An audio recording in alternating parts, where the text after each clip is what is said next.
Brought to you by Take Root Training. Talking Potheads is a panel podcast for budtenders, bringing together experts from around the cannabis industry to discuss the fundamentals of selling weed in a dispensary. Each week, we dive into another topic to help budtenders understand these products and empower them on the sales floor. Grab some weed and your favorite munchies, and let's talk pot. Welcome to the Talking Potheads. We're the Chronic Gals, and I'm your host, Riley. And I'm your other host, Ashleen. On today's show, we're talking about terpenes. On episode 3, we learned that terpenes are active compounds in cannabis and all plants that are responsible for some of the effects we feel when ingesting cannabis. Today, we're going to explore deeper some of the major terpenes and how we find them on the market. Plus, how do we want the terpene conversation to unfold moving forward? So let's talk about it. Welcome to this week's guests, budtender Bree Bates, Tiff English from The Happiest Hour, a terpene beverage company, and Dr. Codi Peterson, a pediatric pharmacist and cannabis science expert, returning from episode 3. Welcome back, Dr. Codi. And welcome to everybody. Thank you. Thank you, everyone, for being here. Tiff, let's start with you. Tell us a little bit about who you are. Tell us about The Happiest Hour and just what makes you love cannabis. Oh, well, so I'm the co-founder of The Happiest Hour, which is terpene-infused beverages, but The Happiest Hour started in the cannabis space. So we launched in 2018 in Nevada with some infused ready-to-drink beverages like lemonade, lavender lemonade, and we also had craft cannabis cocktail mixers, like a Bloody Mary Jane, we like to call it, and margaritas and that kind of thing. And that was amazing. And then our cultivation partner was sold to someone in Canada who wasn't interested in beverages. We have a beverage manufacturing facility, so we can't directly touch the plant because we do alcohol, so we're federally regulated. So we kind of have to find that partner. So we didn't have a partner anymore, even though the bevs were super duper popular. And so we started kind of exploring, well, we were going to start infusing things with terpenes. Without the cannabis, would the terpenes have benefits? And we had this kind of network of budtenders who we loved. And we were like, hey, if we could, craft your cannabis experience with these drinks, is this something you'd be interested in? And they were like, absolutely. And so we got to, test them, and everyone was really excited about them. And then we launched those in January of 2021. I love cannabis because I think it makes me and can make people just like feel less stressed and be more patient and friendly and be better versions of themselves and connect to the earth and to each other in a deeper way. I think that it's beneficial for you, and alcohol maybe isn't as much. And so I'm a big fan of it. And I think that, the work that you two are doing to help smash the stigma is so important. I think people seeing every different type of person saying, I love weed, is really important. They're important conversations to have. Weed helped me, weed did this for my life. Weed helped me blank. I hear it every day. Yeah. Absolutely. Sure. Well, welcome, Tiff. We're so happy to have you here. Bree, tell us a little bit about yourself, what state, what market you're in, and what brought you to budtending. I'm in Columbus, Ohio. I've been budtending at a medical marijuana dispensary here in Columbus called Strawberry Fields. And they're actually going through a transition process of rebranding as a completely different dispensary. So currently I'm going to be doing some brand ambassadorship for a company called Tetragram, which is actually like a cannabis journal app, which is going to be really great for a lot of medical marijuana patients who want to, get more out of their cannabis and wellness experience and kind of learn more about what works best for them. Prior to that, I was budtending in Michigan for a couple years, doing rec and medical sales at a dispensary in the UP, one of their high volume premier dispensaries up there called Rise.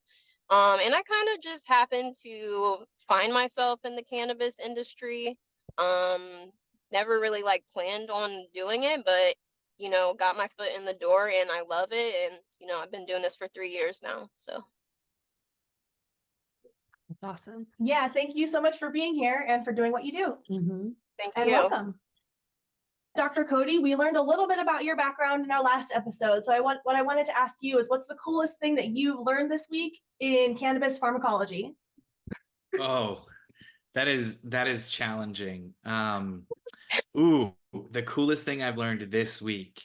Well, I spent a lot of time yesterday preparing for a talk and really focused in on again adverse effects and cardiac effects. One thing that I think that we can say is definitively cannabis does not do the same thing to the lungs and the heart as tobacco smoke. And I think it's really important to note that while cannabis may not be perfect and it may have an effect, we have definitively shown that cannabis does not have the same deleterious effects.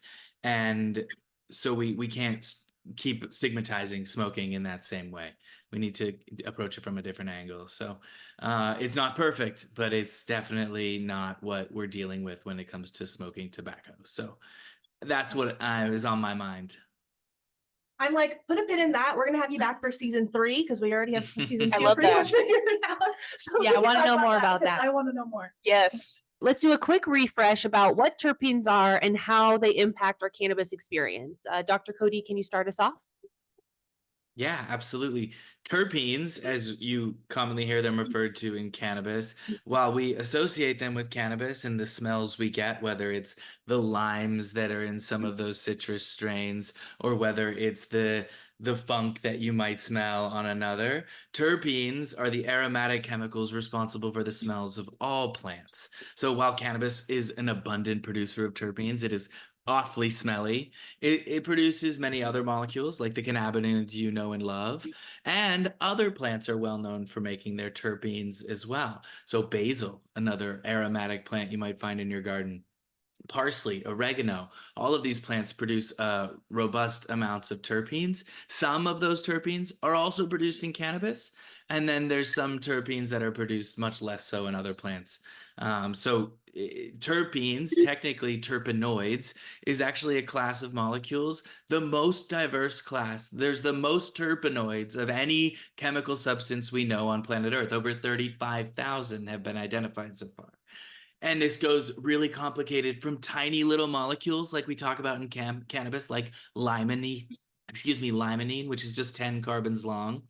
And this can be large 200 carbon molecules made up that end up being chemotherapy agents that we've first identified in plants and turned into medicine.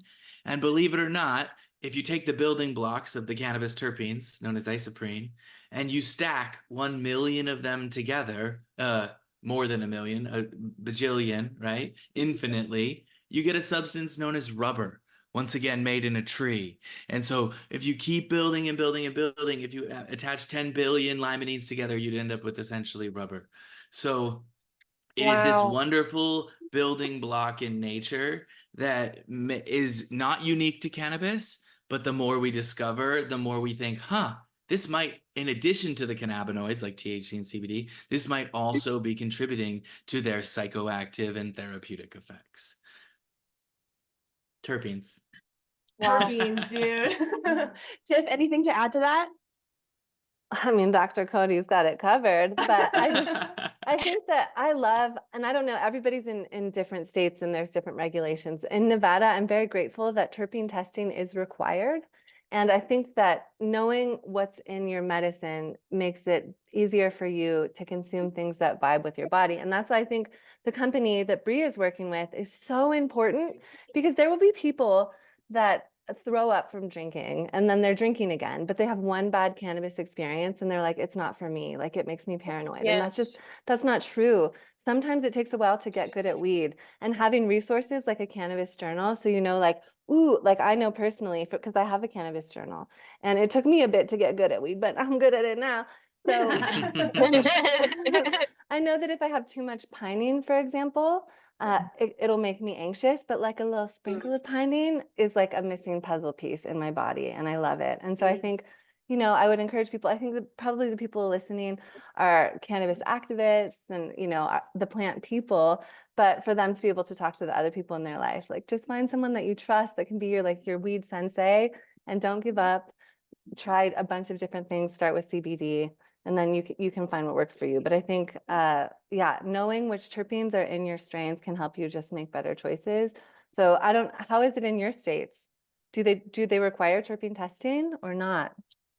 So, in Ohio, I don't think it's technically required for it to be like on the packaging because most, brands do put the top terpenes on packaging, but there are a couple brands that don't, which, it's terrible at this point. It's like, why not,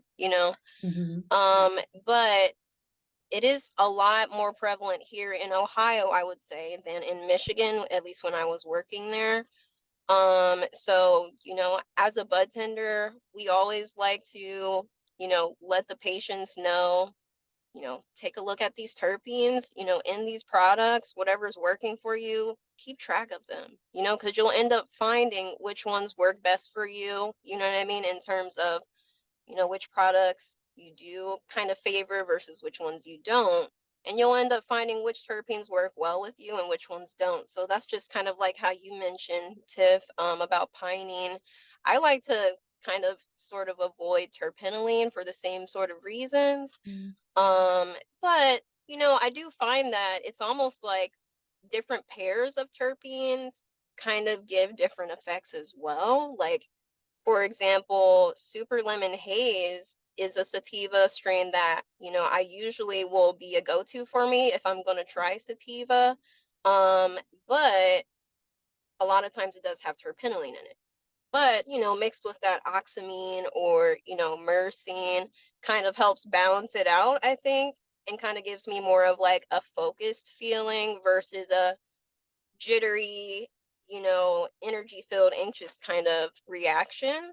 But also, I like to tell people a lot of factors go into how you respond to cannabis, the environment, that you're in when you're consuming, your intentions, all of these things. That's why it's really important to journal, and keep track of what you're trying out and for what reasons. So that's kind of why I jumped on this tetragram app that I was kind of like proposed to start marketing for mainly for physicians and for dispensaries. But it's going to help so many people get on the same page, you know what I mean, in terms of patients that are looking for something specific, to relieve what they have going on. So me personally, myrcene's my favorite terp. So if myrcene's in there, after a while, you'll just know what you're looking for. So that's kind of what I like to tell patients. Like after a while, you'll know what strains are going to work best for you based off of the terpenes. So even if you try to come in and buy something, and let's say we don't have what you usually like, you can go off of the terpene profile, and that's going to give you at least some idea of what it's going to make you feel like. So that's always good to know, to try to empower the patients, you know what I mean, in terms of educating them about terps. And I don't mean to like get us off topic, but the other day I actually read a little bit of an article that just came out about terpenes being used to treat COVID and the flu, in conjunction with CBD and the antiviral effects of that. And I'm sure Cody probably knows a lot more about that, but I think that's dope. Like I keep finding more and more info about cannabinoids and terpenes, helping with actual, diseases, COVID. I mean, can you imagine if we would have known this a couple years ago? You know? So I feel compelled to chime in and say two things. Totally, I'm all with you, Bree, and I think that it's weird how when we look at the lab results, it's not always fully predictive of what we're expecting, because I think it's really complicated. There's a lot of these terpenes, and we're sort of looking through a certain lens. But what I wanted to say is we kind of have known for a long time that terpenes are medicinal, and this is because terpenes are produced in all plants, and we used to take all the plants and turn them into our medicine. And now we think of medicine as a pure isolate molecule. But it used to be, and it still is in Eastern medicine, that we take plants in their whole natural form that are raised in a proper way and given a proper life, and then we would take those and turn them into medicine. We still have that in cannabis. So it's really intriguing. The other thing I felt really important to express before we move on to the next topic is we talked a lot about myrcene and these individual oils, although that's us pulling it apart, right? Myrcene doesn't exist in that plant alone. There's half a dozen other molecules with some amount still there. But if we did take all those oils and separate them from the plant, let's say with steam, This is a pretty old practice. What we would get at the end is something known as the essential oil of blank, cannabis, lavender, tulips, whatever it might be. So steam distillation gave us essential oils, and in essential oils is primarily terpenes. So terpenes, when we're talking about them in this sense, seem really intimidating, but really what we're talking about is essential oils. We're talking about the essential oil in the cannabis plant. And I think that really helps bring down this like science-y, like, oh, it's just like those oils that I can buy at the store. And it is quite similar, except these oils tend to have cannabinoids and they have their own special effects as well. So something that this reminds me of is a budtender that I love, that I follow on TikTok, Tessa. She says that when you're new to terpenes, go around your house. What scents are your lotion, like what scents are you attracted to? And if you're seeing that your house is full of lavender, go look at the terpenes that are in lavender. We know linalool and some other things, and those are probably going to be the ones that you're drawn to. So for people who are new starting out, like find a bud tender that you trust for sure, but also just check out the scents that you like, that really light you up, and you'll probably find a strain that will vibe with you in a really good way.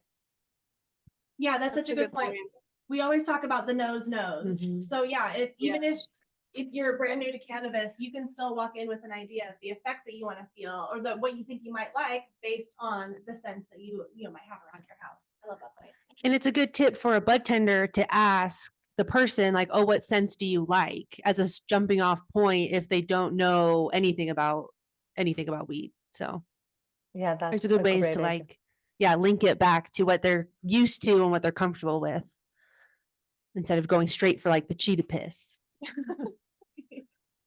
That's a really like good it. point. That's I'm true. gonna start doing that, asking people, what scents do they like? I've never thought of going about it that way. You more so kind of start with like what the problem is.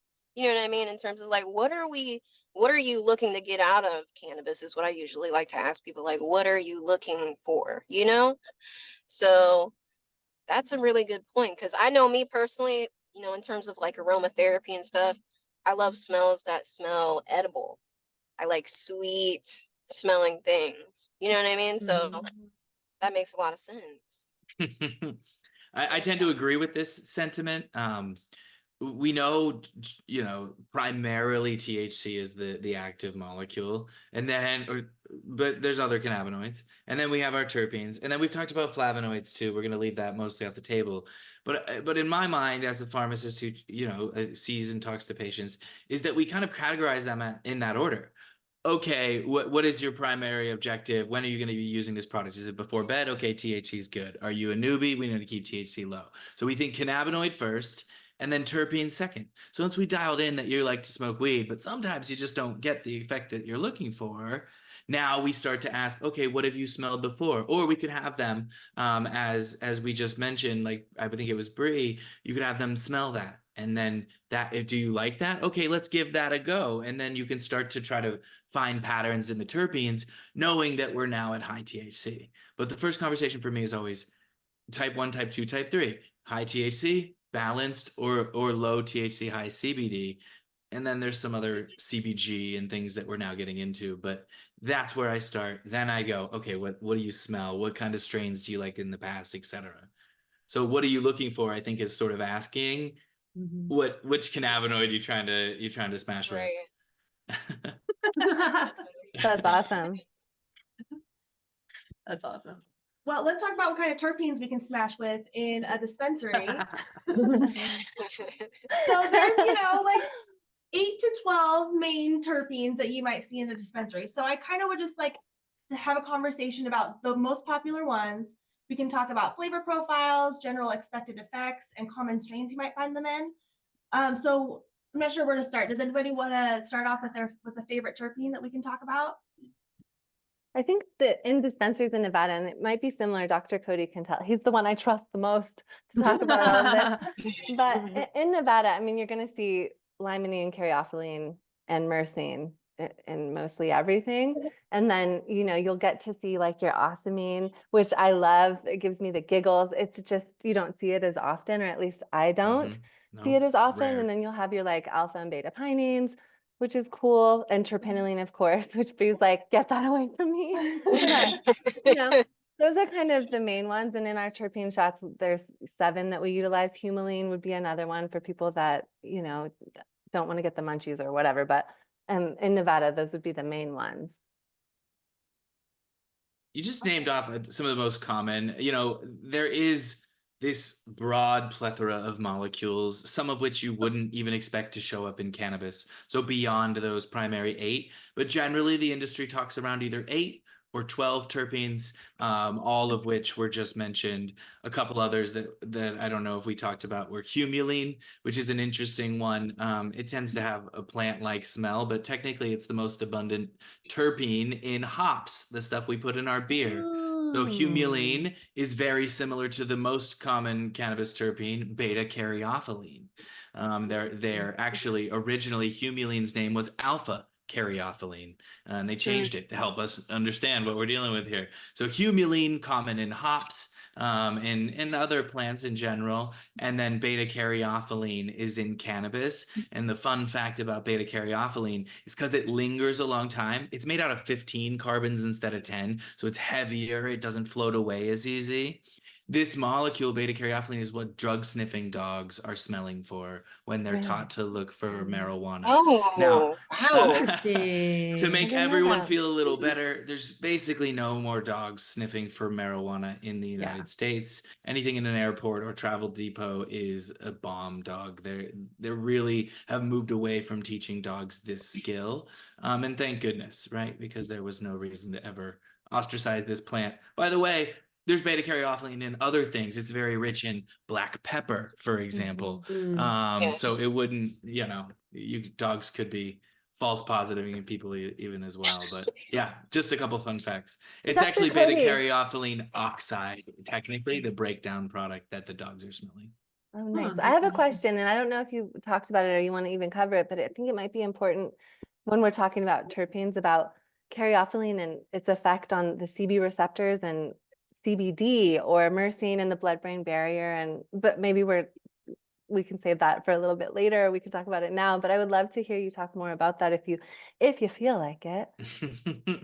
I assume you're talking about to Ashley, yeah?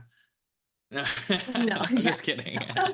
Like, yeah, I would we love don't know to. that. I'd love to get into that. I don't know with the flow of where we Yeah. have planned, but these molecules, the terpenes, there's plenty of reasons to think they have pharmacologic action.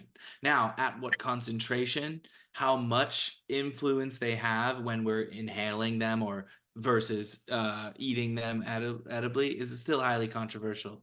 But when we look at the same studies we do for pharmacologic substances, we often see that terpenes do indeed have an effect on cells and tissues and things of that nature.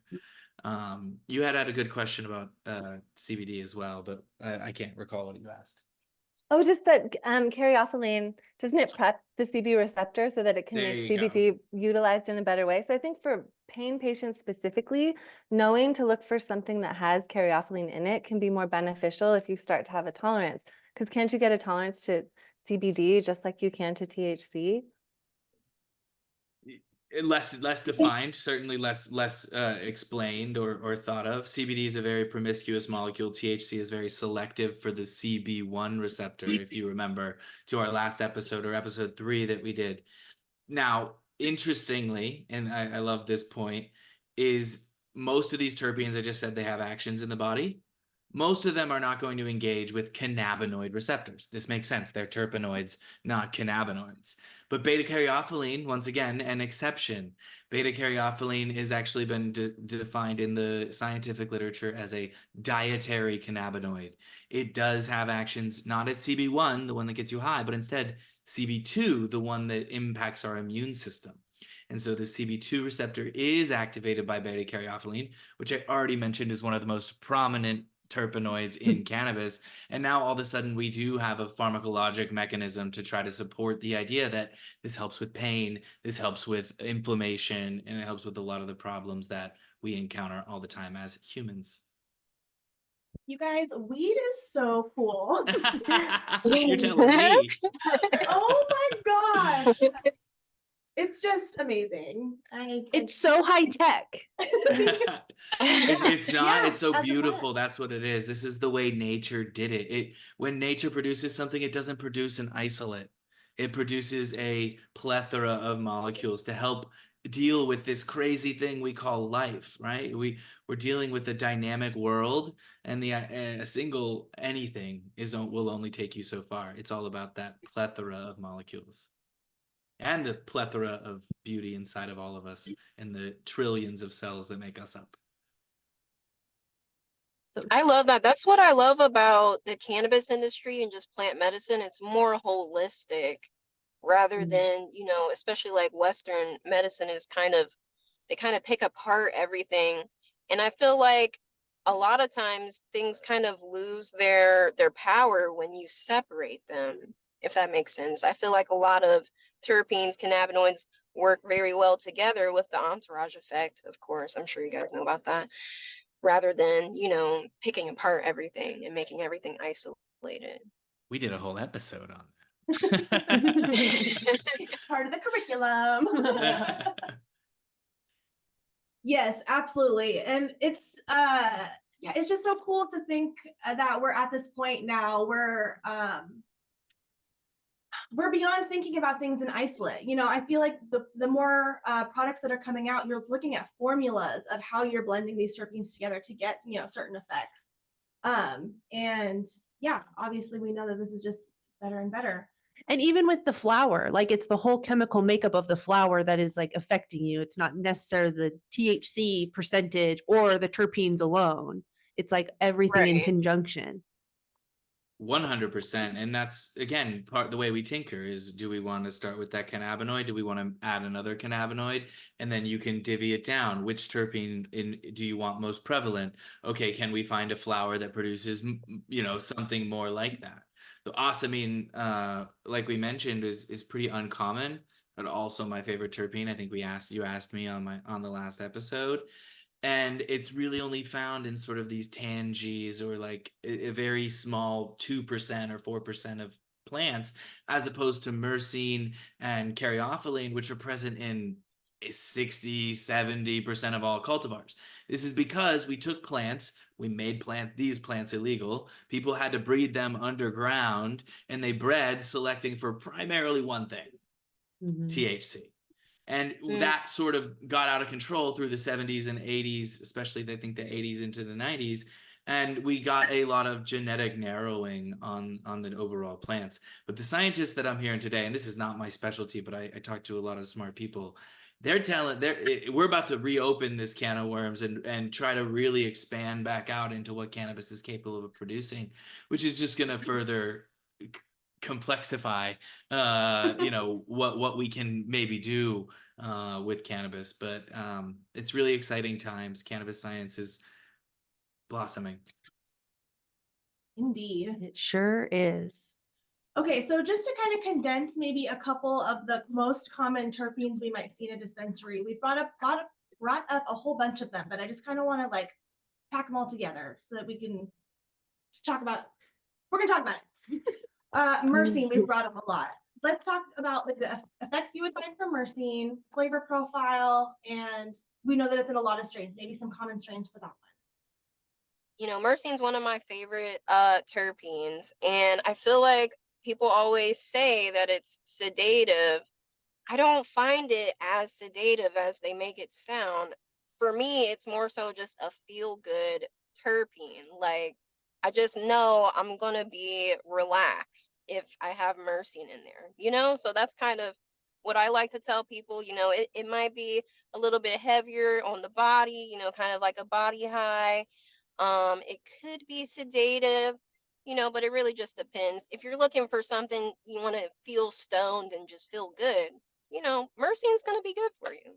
I think that myrcene is an interesting case for a couple reasons. One thing is, so a lot of the evidence that myrcene is sedating and myrcene is pain relieving is derived from some rodent studies where they took a bunch of myrcene or myrcene-rich essential oils and they injected it into the abdomen of a rat or a rodent, and then they watched how the rodent behaved. So Natural way for we all us, get myrcene.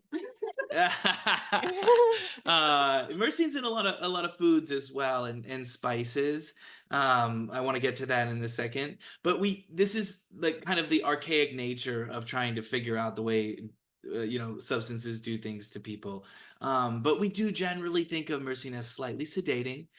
Some of the evidence suggests it may have muscle relaxing effects. We know that cannabis can do that to you. You feel like you couldn't get up off the couch even if you tried. But it's not that way for everyone. And again, we've talked about there's a THC in the mix. There's a dose of THC and other cannabinoids in the mix. So just saying myrcene is sedating, I think, is a little bit too blanket. The historical talk was that myrcene is rich in indica varieties, and indica varieties put you in the couch. And this is sort of the way it was laid out. I wouldn't overhype that. But if myrcene helps you sleep, great. Make note of that. Put it in your journal and move forward with it. One thing I wanted to talk about myrcene, or maybe you want me to get through the 8 terpenes first, and then we can come back to myths or misconceptions. But there's this common internet lore that mangoes have a bunch of myrcene.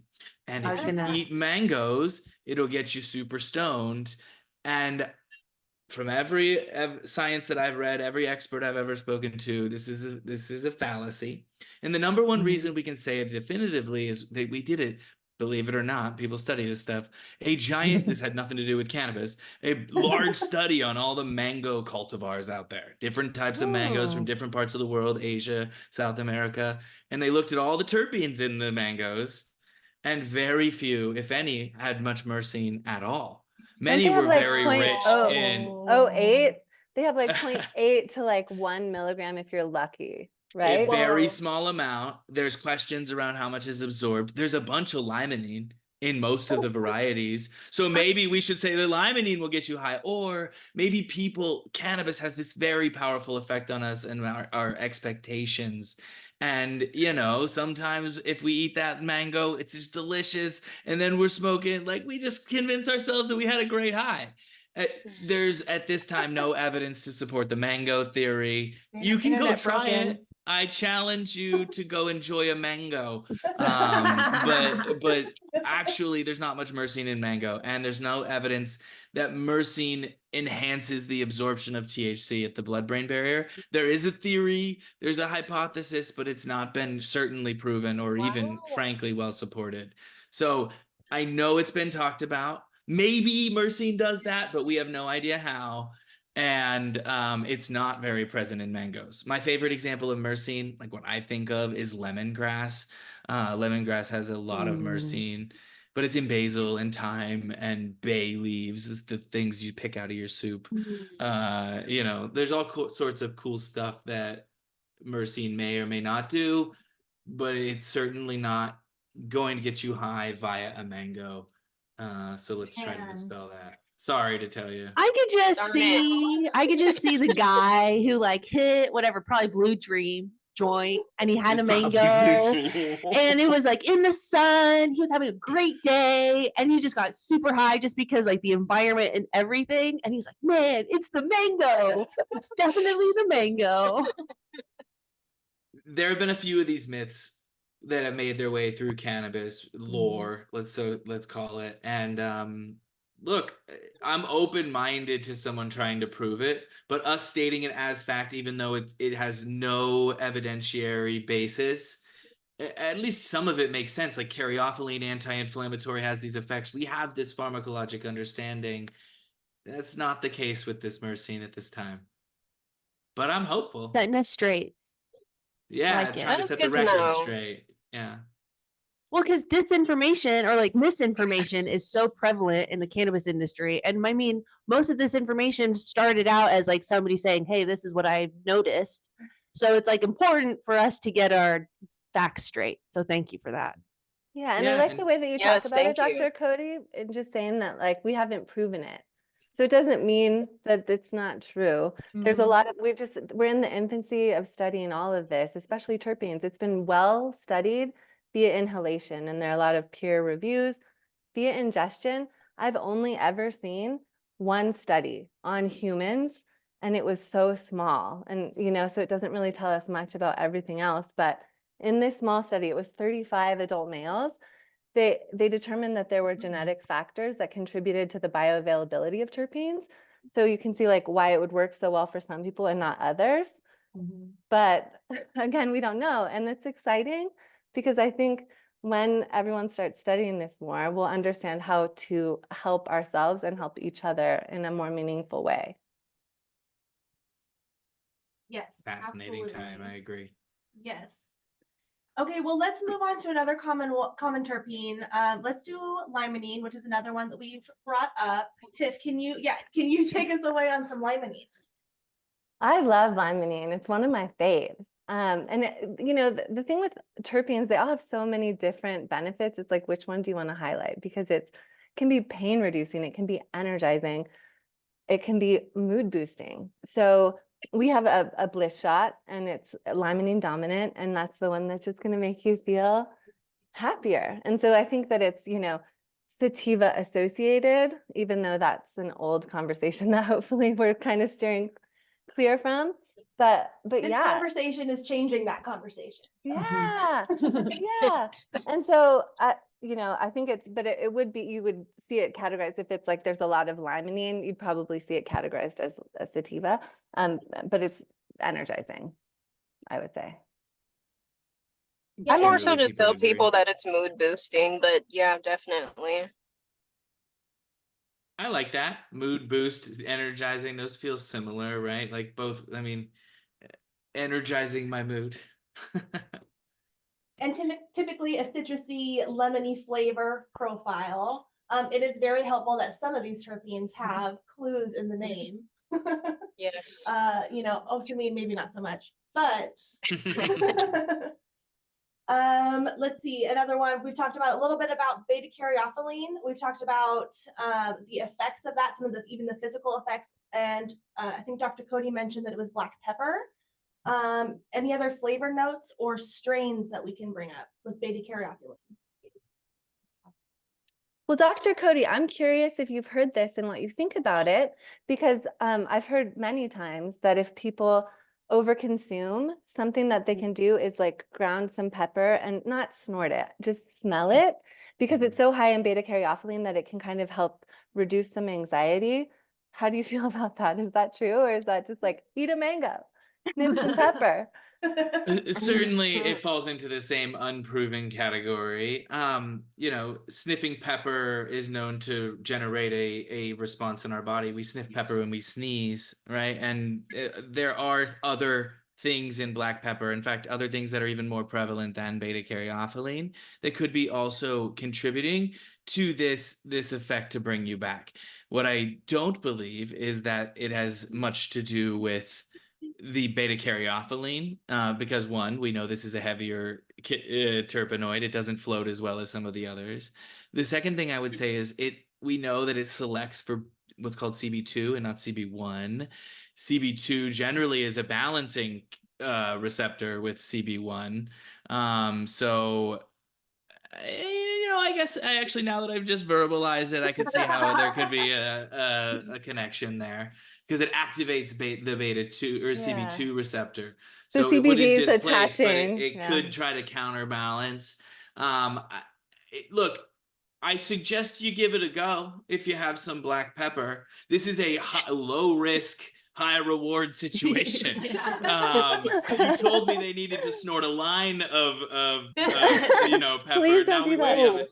But that would be a higher risk, you know, Yeah. for what reward. So I think that's great. I encourage people to have some sugar, even though there's no science there, to go out and get fresh air, and that's never been studied. So if you can do something as simple as smelling black pepper and hope that it helps, let's give it a go.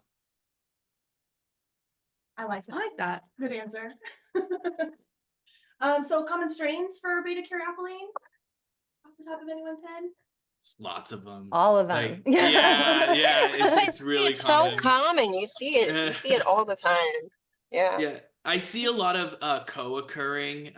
We did a project with an Israeli LP for the Kenigma, and in their data, there was a lot of co-occurring limonene, caryophyllene, myrcene, caryophyllene, co-dominant varieties. So a lot of strains have a monodominant, a single dominant terpene, but many also have co-dominant, and it's really common to see caryophyllene or humulene as one of those co-dominants.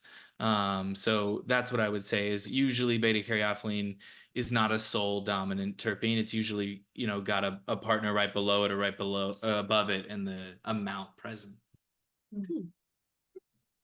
Fabulous. Let's talk pining. We had a really great conversation in a previous episode about forest bathing and how in Japan you can go into the forest and breathe the air, and you're breathing in the alpha pinene, and it helps to wake up your system. Can anybody speak a little bit more to that and how pinene helps with the respiratory system and all of that? Yeah, I mean, it's a bronchodilator, isn't it? And it can help increase focus and alertness. I love a sprinkle of pinene, like I said. But in terms of alpha pinene and beta pinene, which are probably pretty similar, I'm sure that Dr. Codi could enlighten us more. But pinene is the one that I always associate with increased focus and some energy. Yeah, I usually just let people know if something is high in pinene, it's gonna give you some alertness. And that's kind of what I've kind of just connected it with. For me personally, like to try to just memorize all the terpenes like in a short amount of time, pinene is going to be alert for me. So I kind of just like associate them with a specific word or feeling to kind of help patients, simplify and deduce down, what we're talking about so it doesn't get too complicated. So yeah, that's kind of what I let people know is it's going to be alert, but maybe not necessarily high energy. So one of the less common dominant terpenes, it's definitely out there, more prevalent than say ocimene, but it's just certainly not regularly the highest terpene in the cannabis test that we test for in this, at least in this country.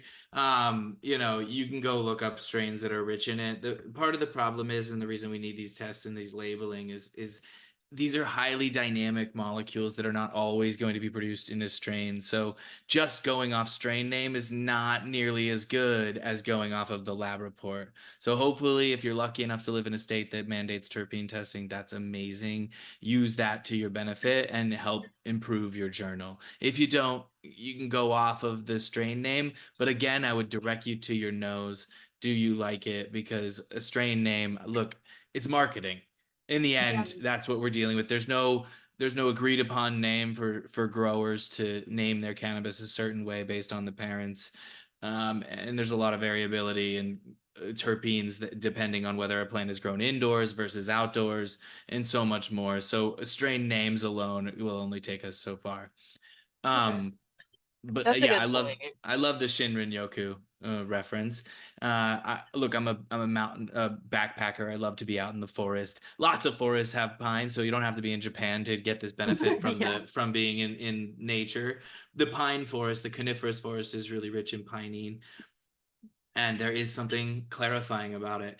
The hypothetical pharmacologic mechanism that has been postulated in that setting, as well as others, is it blocks an enzyme in our bodies and brains that is super important for thinking and moving, and that acetylcholine is actually increased in its level because pinene slows its breakdown. So the idea is you get more of this acetylcholine, and that should help you think clearer, is what's sometimes said. Some people find it agitating, though. And again, this effect has not yet been fully vetted, but we once again have a pharmacologic underpinning for terpenes and what they might do in our body. Acetylcholinesterase inhibition. Bless you.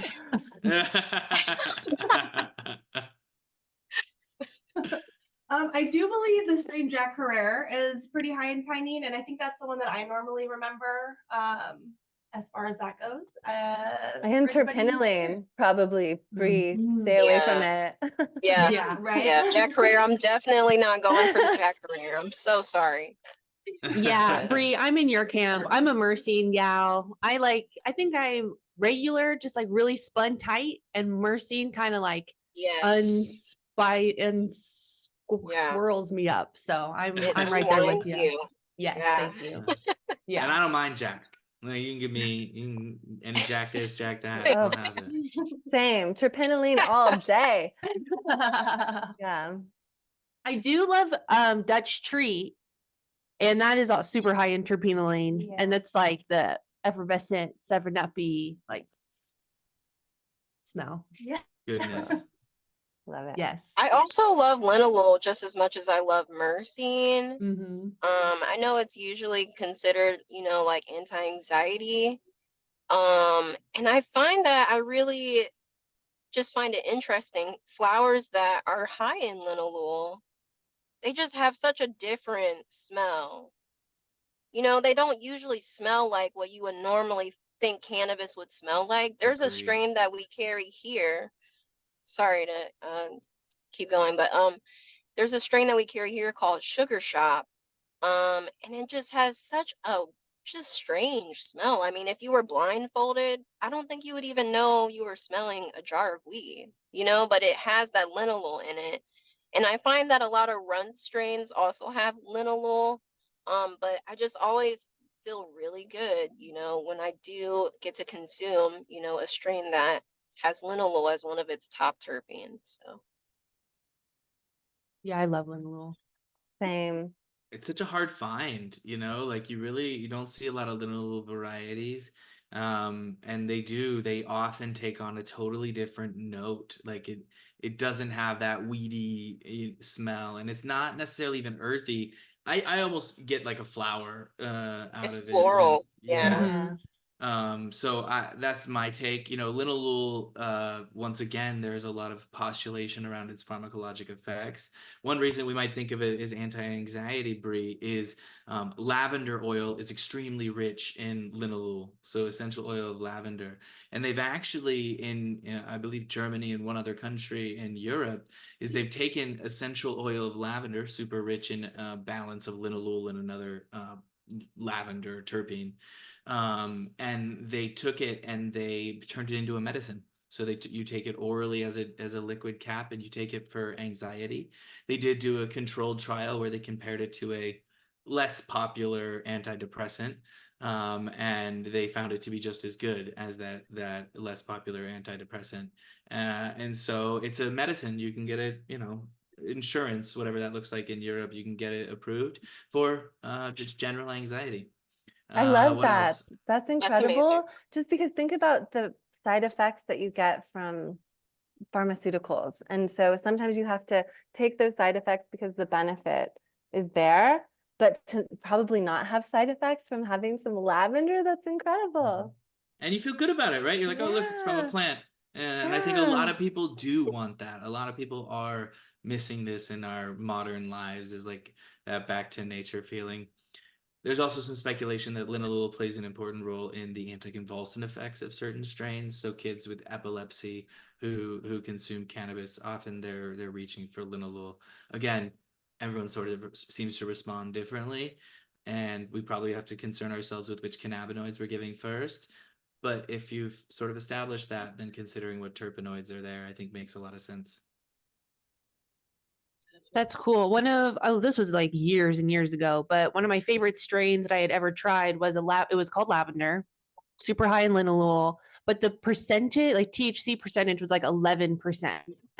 Super low in THC, but boy, did that get you high. And that's like my favorite example of like low THC percentage and like the effect of everything, because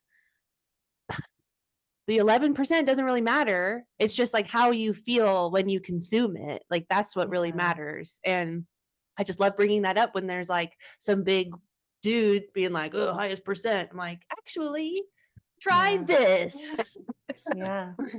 I totally agree. And we need to, if we can help people understand that the reason they're reaching for the higher and higher percent is probably because they're building a tolerance and because they keep going higher. The same way as if you kept grabbing a bottle of liquor versus taking the beer or the wine, you're probably going to develop a tolerance slightly faster. The higher we go on that, the more the endocannabinoid system downregulates. The good news is THC is extraordinarily, ridiculously safe.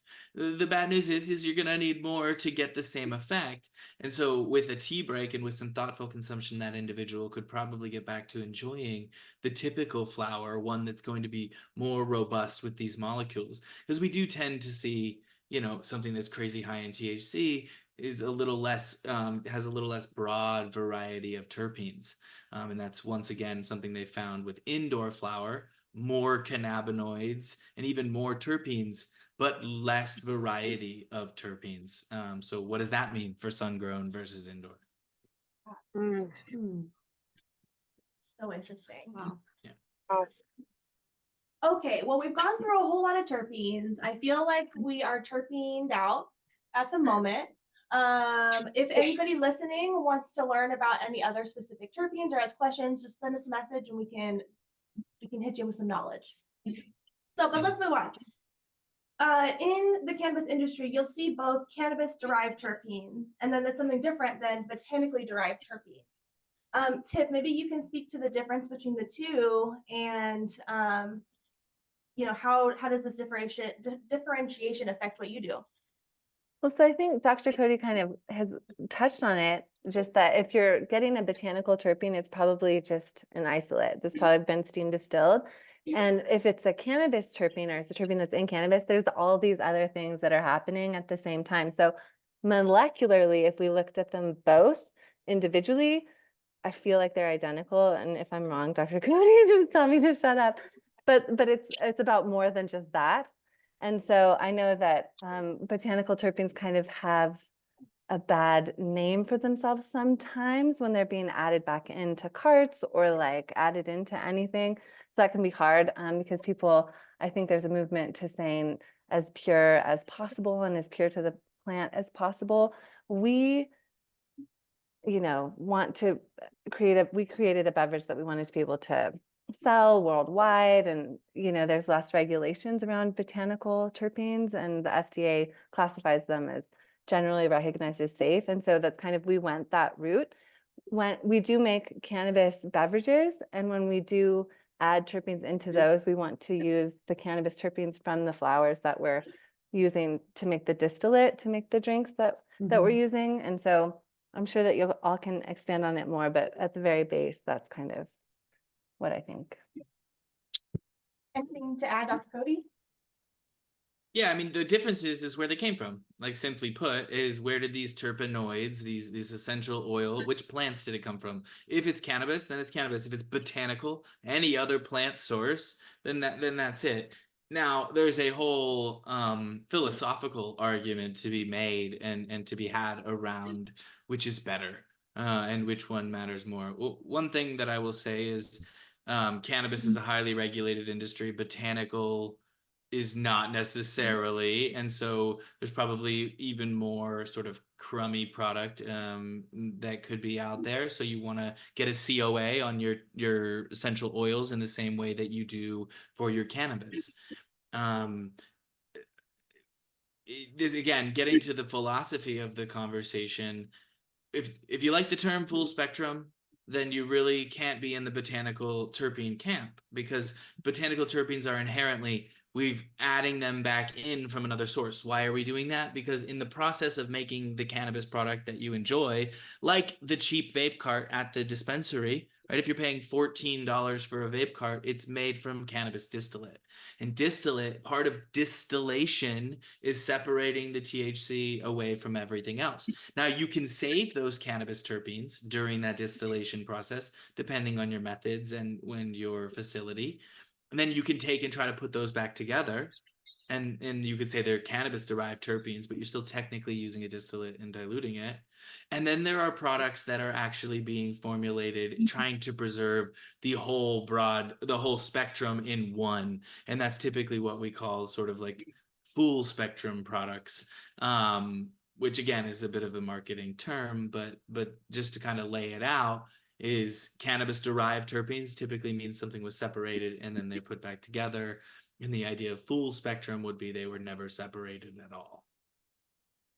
But there's no rules around how to use these words. So, you'll find people who are true to the plant and true to the process. You'll find others who are just marketing to you. For sure. And Bree, can you talk about what kind of products that you're seeing in the dispensary that are having terpenes added back in and, creating certain formulas? Are there any that you're excited to see? Yeah, definitely. I mean, we definitely have the distillate carts, botanical terpene carts, and we got the live resin, which is gonna have those cannabis derived terpenes. I like to just be upfront with patients when they're asking, like, oh, well, why are these two different carts? They're made by the same people, but they're different prices. What's up with that? So I just try to let people know straight up, botanical terpenes, come from other plants. It could be from, lavender, or from, a fruit, or whatever it is that they took that from and added it in. Usually botanical terpene, like carts, for example, seem to have a little bit more flavor to them, so it's kind of like, what is your preference? I don't want to demonize botanical terps because they're still, plant-based, so it's not necessarily bad or whatever, but it's just not as true to the natural cannabis strain, you know what I mean, that they're trying to convey in that vape. I also just found out that, some of these carts out here that are labeled live resin have just only live resin terps, or live terps that were added back into the carts. It's not necessarily a full spectrum like how you would normally assume a live resin product is being, advertised. So there's so many different ways that they're extracting things. I mean, it's really interesting. And also, I was just talking to one of my coworkers the other day, about terpenes, and he was letting me know, that I've seen people call a live resin, extraction that wasn't flash frozen prior. And so, they just cut the plant and immediately went into the CO2, process. And because it got, cold to some degree in that they're still calling that live resin. So it's like, there's so many, there's such a blurred line right now because there's so many changes going on with the regulations and things. There's a lot out there, and it differs from state to state. So, yeah, I do like both botanical terpene carts and, like, for example, live resin, but for different reasons. I like carts that are very flavorful. I also like to have a nice cannabis tasting cart, and I like to know that it's strain specific.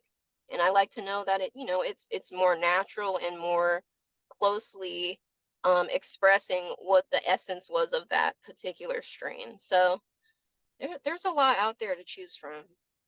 The live portion of that word, right? You'll see live put in front of resin and rosin. And live typically, as Bree alluded, means that the plant is cut down and flash frozen immediately, preserving all of the oils that were present when the plant was alive, and then it's sent to extraction. What Bree's saying is, oh, these guys, they just cut it down right away. They never even froze it, and they put it right in the extraction machine. Whether that's true or not, I don't know. Nobody's monitoring that to be the fact, but live typically means preserving those terpenes instead of drying and or curing the plant prior to that process. Where in that process, terpenoids, which are really small, like to float away and escape. And so you're not going to get that sort of live terpene profile. You'll get the dried or cured terpene profile, like you would in any herb you buy in the store, which is dried and cured. Resin versus rosin is another big question, right? But resin typically means just an extraction of the fatty molecules from the plant, separated from the waxes and not. But you can do that a lot of different ways, and there's no standardized language around this. I found this to be a really challenging question, so I wrote an article on the Kenigma about it. It's not all encompassing, but it's nice and helpful, I think, to try to frame what full spectrum means and what exactly are we talking about when we use these words. But it's really a hard thing for consumers to try to piece together. Dr. Codi, where can we find that article? Yeah, it'll be in the show notes. You know where to look. Okay. Yeah, we got the link. We'll post it up. Yeah, check it out. I think it's interesting. I don't talk about live, but it is about the spectrum and this marketing term and how we need to figure out a language that makes sense, because our perceptions of what is full spectrum may not even be correct based on what we're trying to allude to. The idea of full spectrum is directly dependent on the extraction method used, right? And so I'll give you an example. Rick Simpson oil. Who here, by a show of hands, thinks that Rick Simpson oil is a full spectrum product? I would I think thought it was. Yeah, think I would so. Right? think You've so. heard that, definitely heard it. Is Well, put I it mean, all in. could we really say that a highly processed crude oil is full spectrum? In order to make Rick Simpson oil, we have to take the plant and activate it. We've lost all the cannabinoid acids automatically. You've decarbed it. And in that process, that's part of Rick Simpson oil. And in that process, any terpenes that have escaped were part of the spectrum originally are no longer here. And so it's hard to make that argument. You know, in the article that you could read, you'll find that I land on one of the 4 choices I gave people, but even said that could be argued that it's not. So there is a lot of complexity around this. What we think of as full spectrum, does that contain cannabinoid acids or just the neutral cannabinoids? Does it have to contain all the plant waxes and plant sterols, or is it just the cannabinoids and flavonoids that I'm interested in? There is no standard language, so we get really confused. What we end up with is a confused consumer. I'm not saying I have the answer, but what I'm trying to bring up is the ambiguity and the big question marks that we still have. And people need to have a little more realistic expectations and feel empowered to figure this stuff out with us. You got to take that journal. You got to explore with me and try this variety, even if you're not sure you'll like it. And you got to trust me that high THC flower is not necessarily going to be the best experience. But take this journey with me. That's like Bree's job. She's like, hey, I'm going to try to show you the way, but you got to, work with me. Yes, definitely. That is so important, to just let people know that it is something you have to try and see. You know what I mean? You have to be open to that. That's really important for a lot of people, especially for people who are completely just new to going into a dispensary, they've never experienced cannabis at all. It can be daunting for a lot of people. A lot of people are nervous when they come in. They don't, there's so much, it's very overwhelming. There's a lot of information. It's bad, weed bad. Yeah. Yeah. And also, I mean, definitely. I'm obviously I'm a beverage company. And so but I like beverages for newer people because everyone knows how to drink a drink. If someone that was new, if you were trying to explain to them how to dab, they'd be like, wait, what are we doing? Are we sure It's that this is super weed? intimidating. It's very intimidating, but you know how to drink a drink. And we nano emulsify ours so that they hit you within 15 to 20 minutes. You kind of know where you stand. So overconsumption is less likely, which I think is one of the main things that stops people from going back because they had that brownie. I think we've all had that experience. And nothing happens in 2 hours. So you eat more. And then in 3 hours, you're like, oh my goodness, I'm sniffing pepper. But, I think with drinks, it's good because they have a lot of different drinks and CBD drinks and some that are like low THC. And then you can wait 20 minutes and be like, okay, this is good. I think I can handle more the way that you would be drinking alcohol, having another drink and another drink throughout the night to feel the way that you want to feel. And you kind of get your toes wet. And then you can be like, well, talk to me about flower and talk to me about CBD flower or whatever it is. And then they feel maybe safer to experiment more. So I think that's really fun. I don't know if, I think drinks are pretty popular now. I know in Nevada we have a lot, so I'm sure where you live there are a lot as well. It's Yeah. trendy. Yeah. Yes, they are. Yeah, there's definitely more and more, and especially with the whole nano emulsification thing. They're cheap, they're delicious, they're easy to dose. And I agree. I think beverages are a great entry product for newbies. Yeah, and for those people who still are really worried about it, then you go topical, and you're like, okay, you got an ache and pain or a bruise or a something that ails you every once in a while. Here, just try this. Just let me know if it helps. Yeah. And I don't know, for me, drinking is such a part of our culture. People Mhm. who, I don't drink alcohol. And I know a lot of times if I go to a party, people don't know what to give me to drink. They're like, do you want water? Yeah. And so it's kind of nice to make a schmancy little cannabis cocktail, and you can add some LaCroix and you can add your drink, and then you have this colorful thing, and you don't have to go outside. You get to stay with everyone and connect with everyone, and I love that. there was someone that it's funny, she goes camping and they would have like drinking games, but she would just have her bong with her. And instead of drinking, she would just rip her bong. But she was so excited to have the drinks because now she's like, oh my gosh, I have something to drink and I can drink when they drink. Aw. And That's it's cool. fun. It's cool. So just, I love seeing the evolution of all of it. And there's bad things that come with that, of course. But there's good things that come with it too. That's funny. I was totally the person who would rip the pipe at beer pong instead of drinking. Nice. And I was pretty damn good. I'm just gonna say. Yeah. So one other thing I wanted to bring up, low temp dabbing for terpenes. One other conversation we were having with somebody, they were explaining that if you vaporize terpenes at too high of a temperature, it can become carcinogenic or even or a huge irritant for your lungs. And I know that the ideal temperature for dabbing is right around 400 degrees, I believe, Fahrenheit.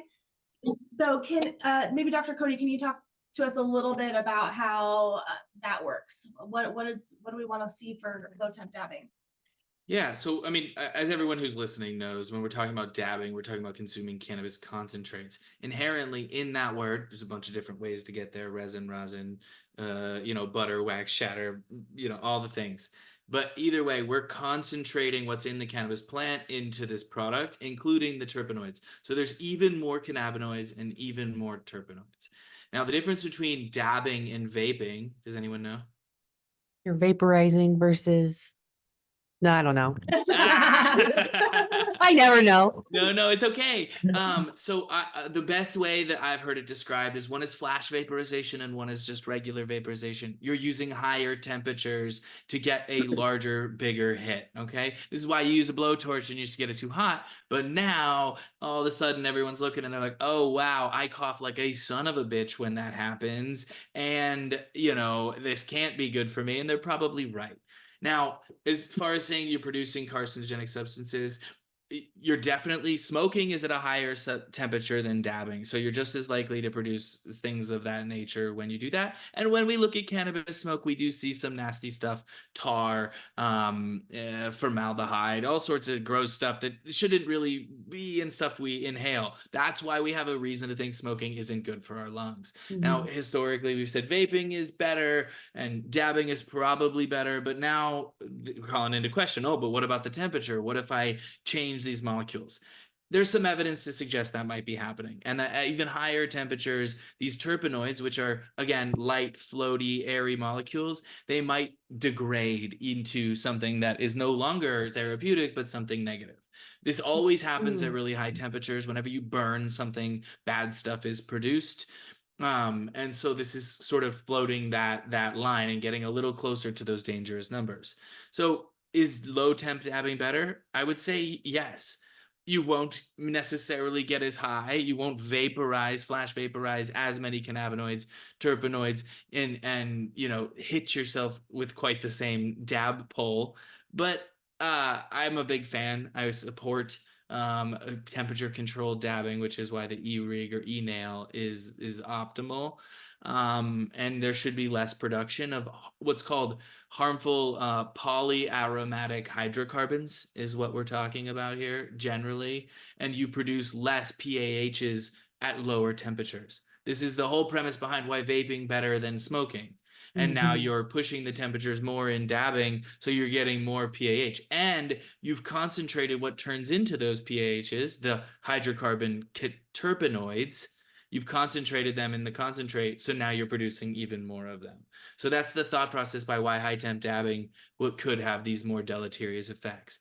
There's no good evidence or studies in humans that looks at this effect, so we can't say anything definitively. But we know that this temperature-related degradation occurs, and that's why we recommend the lowest temperatures that you enjoy. You got to waste to taste. You gotta, yeah. I mean, I've heard it all. Definitely, people aren't happy until you're passing out. Like you get so stoned that you fall over onto the table. That's not my style. I try not to do that when drinking alcohol either. Certainly, I've been young and dumb before. But excessive consumption, we can do it. It's awesome that we can. I just don't find it to be the most mature behavior. Bree, Totally. do you find a lot of customers, asking about low temp dabbing or how to make that process better for themselves? Honestly, I don't. Only because I feel like the people who are dabbing kind of already know what they're looking for. They're more of a more experienced cannabis consumer than, people who don't dab or who are just curious about it. I mean, most people, if they're not someone that, is into concentrates, they don't even know like what that is, how to do it, you know what I mean? That kind of Yeah. thing. So yeah, we actually, I mean, honestly, like the dab patient or like customer that's looking for dabs, they usually know what they're looking for already. They know how to do it, and they'll probably teach me something about dabbing. As someone I'm a flower girl mostly. I like to dab and I will do it, but everyone has their own preference. So I feel like, people who do concentrates, they're definitely a more seasoned kind of cannabis consumer. I agree. Yeah, that totally makes sense. What about customers' perceptions just to the idea of terpenes in the dispensary? Do you find them to be like receptive to that idea? Is it really just about talking about the effects and like completely avoiding kind of the scientific conversation? What does that look like? It really depends, but I feel like a lot of patients are coming around to learning more about all of the, constituents of cannabis and what those different things can do for them. So, we are openly talking about terpenes in the dispensary, and we love to educate people about specific terpenes and what they're gonna, hopefully do for that person, when they consume. A lot of people will know, I'm looking for something that has this in it, or I don't want this. I've even had a patient come in and tell me that they're allergic to a terpene, which I think is really interesting. I don't know if you can speak on that, Cody, but I know like a lot of like budtenders who get this specific patient that we get all the time, she has a note on her account that says she's allergic to linalool. And she wants edibles though. So we're like, okay, even though it doesn't say that linalool is one of those terpenes, it's very possible there's still a trace amount of linalool in there, you know what I mean? Or in Yeah. the flower or whatever we're looking at. So it's like, are you really allergic? Or you don't want to feel a certain kind of way? You know what I mean? So a lot of people either they have an idea as far as what they're looking for, and if not, we're definitely educating them. Cody, can you speak to the allergy real quick? Yeah, allergies to cannabis, while not common, can definitely occur. And for people in big processing facilities, there is the potential for allergic reaction. There was this one extremely sad death that occurred in, I believe, Massachusetts this past year. Um, there are the things that make you allergic to plants are often the terpenes, not exclusively. And so it is possible to be allergic to a terpenoid. Linalool is such an uncommon terpene, rarely the dominant terpene, and it would be hard to say, even if, let's say, you were exposed to a linalool dominant cannabis terpene, that's necessarily what happened. But yes, I would say that you could be allergic to a terpene. It's just rare that we find something like that out, because who's got pure terpenes sitting around Exactly. and of that nature. But this is a very pharmacy issue, Bree. You're a pharmacy technician in training. Feeling that question. There we see lots of allergies that may or may not be true. We have to treat them with respect. Yes. But I think that you can trust that, the terpene analysis and the most dominant terpenes are probably indicative enough for this individual. But you know, this is the line that we've created, especially with medical cannabis being dispensed, with the doctor's rec, but never talking to you. And you said you're in Ohio, right, Bree? Yes. Yeah, so there was, right, little known fact is that there was going to be a pharmacist in all the dispensaries in Ohio until the 11th hour, and they changed the law and removed it. But the whole setup of Wow. the industry was done through the State Board of Pharmacy in Ohio, and it was only at Yes. the last minute that they came in and changed the regs to exclude the pharmacists. But it's still under the State Board of Pharmacy, if I'm correct, Bree. They actually just switched over There we to the go. Board of See? Commerce. Yeah. So, Board of you know, Commerce. because Ugh. Sorry, yeah, because we anything. just legalized cannabis, adult use Correct. cannabis in Ohio. So everything's kind of in a transitional phase right now with that. But they switched us over to the Board of Commerce at the beginning of this year. So Yeah, I'm all for we're commerce. so much I about just don't want to forget Mhm. about patients. I'm all Yeah. for making Exactly. cannabis legal and commercial and all those things. Right. But let's make sure that patients have the support they need, where they can get answers to this Yes. question, or they can get, real guidance. And let's get healthcare professionals to pay the fuck attention and drop the stigma and treat their patients and listen to them. Yeah, so for the terpene question, we have a unique experience because we have Las Vegas, which has Planet 13, which is the largest dispensary in the world. And so we have people coming from all over the place that come from black markets that don't know anything about anything because they just got their dude down the street that they trust and probably grows with a lot of care, and who knows, but they don't have the test, they don't know anything. And so I think that there's a mix of people that are like strictly percentage based, just I want the top percentage, and people that are open and they want to learn about it. But I know that California, seeing that, they're right next door to us, they didn't require terpene testings, and a lot of companies didn't do it until recently. They're starting to, just because they want to. They didn't know that. And so when they would come to Nevada, they would be so excited that they had all of this information. And I think that might have moved them to the California brands to kind of disclose that so that they could educate their customers more and provide better care to them too. But it is interesting to see the difference between like the black market customer and then the educated customer that has the luxury and privilege of having legal medicine at their disposal at all times. Yeah. Yeah, that's such a good point. And it just goes to show like these people are still in the black market. Customers are interested in shopping at dispensaries. So when the dispensary experience can exceed their experience that they're having on the black market, then we've converted customers. So heck yeah. And Bree, it goes to show like bud tending is not just like a retail job. Like you have to know so much to be and just to be considered like the foot in the door to the industry is just nuts to me. And how they're allowing all of our bud tenders to be on the floor with little to no training, and to be having to deal with the allergy of a linalool allergy as a retail worker is like wild to me. So kudos to you. Yeah.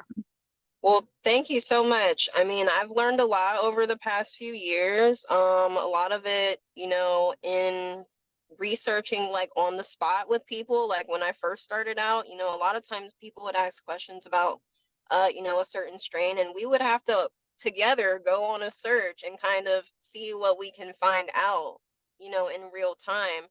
And now it's like, it's a different kind of experience in Ohio versus Michigan.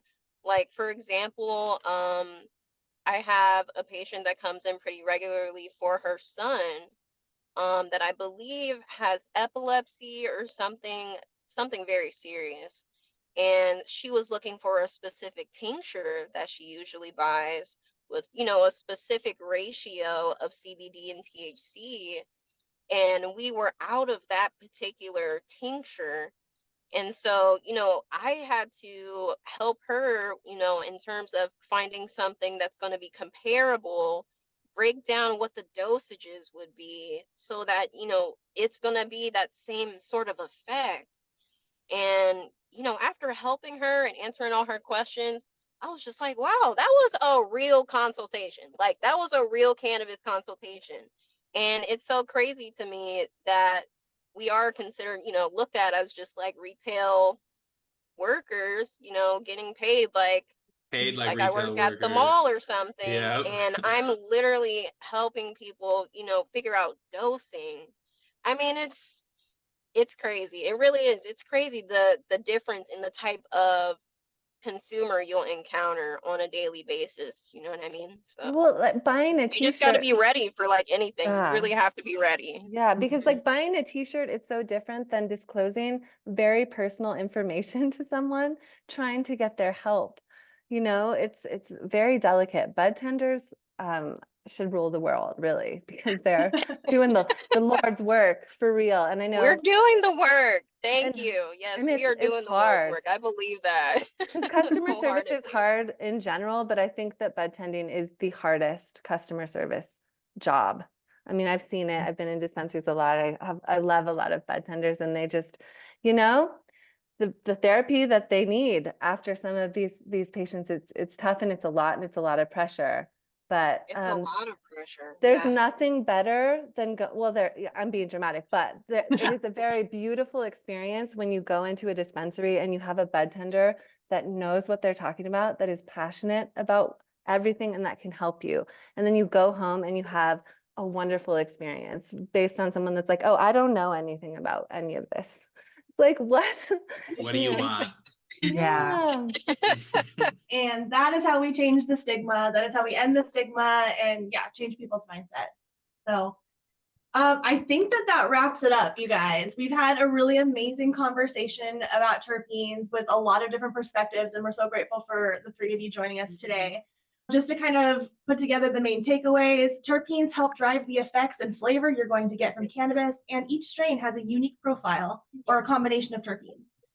Terpenes are best vaporized at lower temperatures to avoid potential lung irritation, and customers may be more receptive to terpenes when you can associate them with a particular effect or flavor. So using those sorts of descriptive terms can help expand the understanding of what terpenes bring to the equation. Any final thoughts from our panelists on terpenes? Bree, let's start with you. Any final thoughts? Just that, don't count terpenes out. THC isn't always king. And, I mean, it's worth a try. It's always worth a try, Absolutely. And Tiff, how about you? Any final thoughts? So I went on a field trip. Well, my brother went on a field trip with his kids, and he told me about that they saw this old pharmacy, and it had, for a fever, you're using peppermint, and for stress and anxiety, chamomile, and it was all of these herbs with all their beautiful benefits. I'm seeing that, the pendulum kind of swung toward pharmaceuticals, and now it's swinging back again toward that natural path. And I love that. I love the consumers that are aware of that and crave that. And I love bud tenders that are educated about that and can guide people in that way. So yeah, go terpenes, go plant medicine, go plants, go nature. Yay, go plants. And Dr. Codi, any final thoughts from you? Yeah, I second what everyone said. The best thing that you can do if you're gonna go off of terpenoids is your nose is your best tool. The data in front of you is your second best tool. Try to make note of those and figure out what works for you. Because even if I told you myrcene makes you sedated or chill and limonene improves your mood, I can't promise that. You're unique. You have your own genetic makeup, your own tolerance, etc. But don't count terpenes out, like Bree said, and don't forget about the minor cannabinoids and what else might be in there. Using CBG or THCV or THCA, CBDA, all great ways to still harness plant medicine, but maybe do a little bit more for you than just get extra stoned. Not that stoned is all that bad. Definitely not. So true. Definitely not. Can everybody tell us where we can find you on the internet? We'll go reverse. Dr. Codi, you could start. Hey, so everyone, if you want to find me on Instagram, you'll find @CannabisPharmD. That's your favorite flower in my degree, PHARMD. And if you want to learn about cannabis in general, canigma.com, CANNIGMA.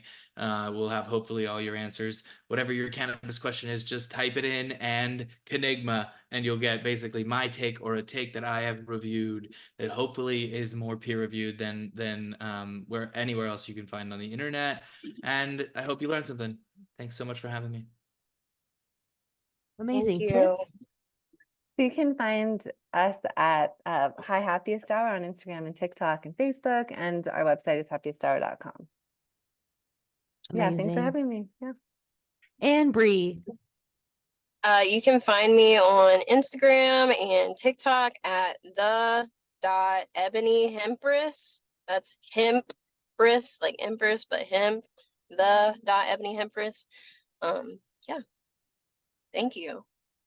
Yay. Well, thank you everybody for joining us. And listeners, stay tuned for the Bud Tender Buzzline.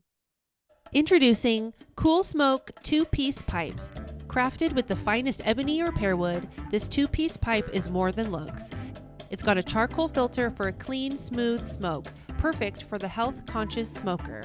And guess what? It's a cinch to clean, thanks to its 2-piece design, keeping your pipe spick and span. Check out the Cool Smoke 2-piece smoking kit with its replacement filters and cleaning tools, all packed into this awesome rolling tray. Available now on Amazon. So you want to be a bud tender? Ditch the beginner blues and get ready to bloom into the cannabis connoisseur you were meant to be. Toss those dusty textbooks and cryptic forums. Root Knowledge, a bud tender's guide to cannabis, is your personal cannabis professor. An online course packed with bite-sized lessons, sharp quizzes, and case studies that'll have you recommending products like a pro. Master the science, crush customer service, and unlock the secrets of every product on the shelf. You'll be a canna expert, empowering customers and leaving them high on life. Enroll in Root Knowledge today and plant the seeds of your cannabis industry success. Visit takeroottraining.com to sign up today.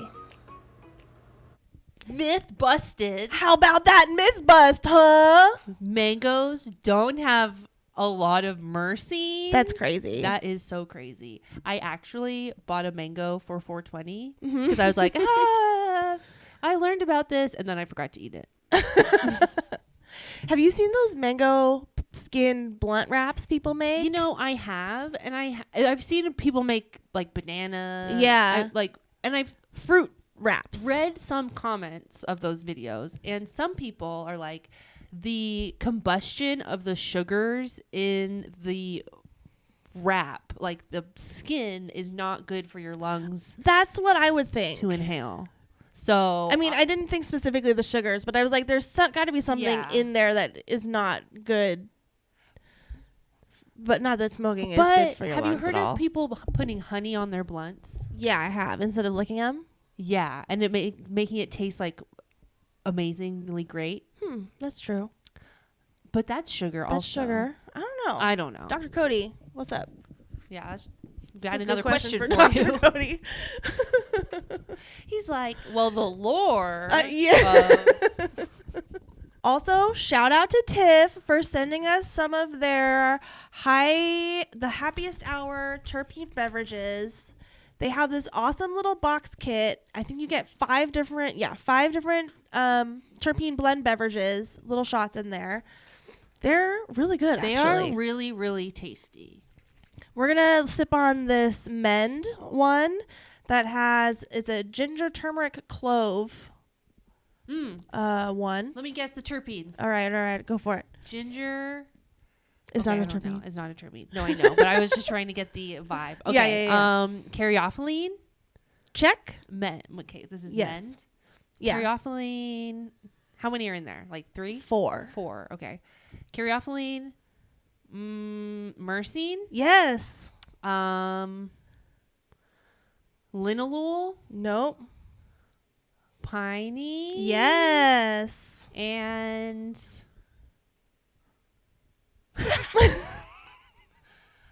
I don't know. Limonene? Yes. Nice. Yeah, you got it. All right, we're going to drink it now. Cool. It's really good with seltzer. It is very good with seltzer. But you kind of want to get like a not super flavored seltzer because Yeah. these are super flavored. They are very Because flavored. there's terpenes. Yes. Terpene drinks. Let me buy you a It smells drink. crazy. It smells like ginger and cloves. Oh, it does. That smells good. Okay, let's listen to this Bud Tender Buzzline. Hi, so my name is I'm a budtender from Oklahoma. One of the stories I wanted to share, I started budtending last year, 2023, and I thoroughly enjoy it. we had this coworker. I will call him, let's call him Apple. So, one night, another coworker, let's call him Orange. Orange is cool. Apple is questionable. I'm sorry, can you pause it? She literally just looked at her table and was like, let's call him Apple. Let's call him Orange. I love it. That's the vibe, y'all. Yes. Okay, go. I hope she's stoned. Apple basically is like, hey guys, I found this edible that like for us to eat, like within the store. He purchased it and offered it to us. So we're like, okay, cool. So it ended up being expired and we were all, not having a good time. And turns out he dosed it wrong. He cut it up all weird and I don't know. It was a really bad time and we were all at work. And yeah, it was not the most responsible thing, but he ended up freaking out and scaring a bunch of customers. He ran out to his car and I felt really bad. So I went out and I got a water bottle for him because, he was saying he was thirsty and, he couldn't breathe. And I offered the water bottle and he ended up yelling at me saying, sorry. He ended up yelling at me saying, oh, I need sugar. And then he kind of smacked the water out of my hand. Anyways, yeah. That's the last time I ever worked with Apple.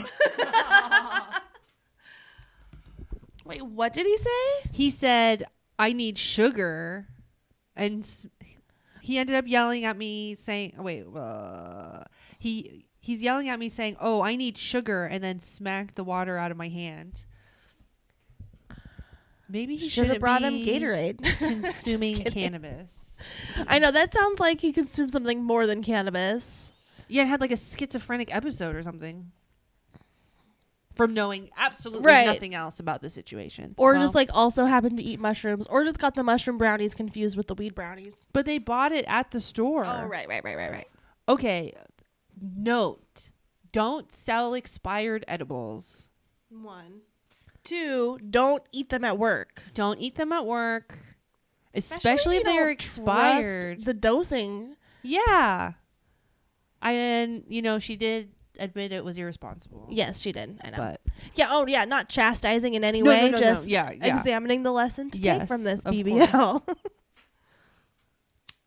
I mean, yeah, maybe don't take the edible from the questionable coworker, which I have taken edibles from many a coworker at work and have gotten too high. Yeah. For work, so. Yeah, I can't do edibles at work. Yeah. I can now do that. Like I've learned my lesson. These edibles were not dosed. I have no idea what was going on. Like I know who made them, but I don't know the amount of what was put edible in math. Them. Yeah. So crazy. Well, dang. Learn your lesson. No edibles at work. If you want to learn more about how edibles work, sign up for our budtender training course, Root Knowledge, a Budtender's Guide for Cannabis. Just visit takeroottraining.com, and if you enter the podcast discount code that I'm about to give you, you can get $150 off of the course, which is more than half off and totally worth it. The discount code is POTHEADS2024. So just enter that at checkout, and you can get Root Knowledge for only $100. That's a smackin' deal. And make sure you guys look at your newsletter this week because our freebie downloadable is in there. It is all about terpenes because that's what the episode was terpenes and not edibles. So true. But if you want this downloadable in your inbox next week for this next episode, go click the link in our show notes to sign up for a newsletter. To sign up for our newsletter, so you can get your freebie in your inbox every single week and the announcement that we have released the episode. And if you love the terpene freebie and want more, make sure you check out the Take Root shop where we have our educational terpene coloring book along with some digital coloring pages if you can't wait for the physical copy and just have to print them out today. So go check out our shop at takeroottraining.com/shop. TakeRootTrading.com is really where you want to be. It's a great place to be. All the things. And make sure you rate, review, and subscribe to this podcast so you don't miss a thing. You don't want to miss the next episode. It's going to be really, really good. Knock your socks off good. If you ever had a conversation with anybody about indica and sativa and like what that means, you're going to want to tune into the next episode. So make sure you subscribe, rate, review us, send this episode to your manager because they should hear it, and then to your boss so they can get training for you guys. All right, potheads, keep learning and keep growing. Bye. See you next time.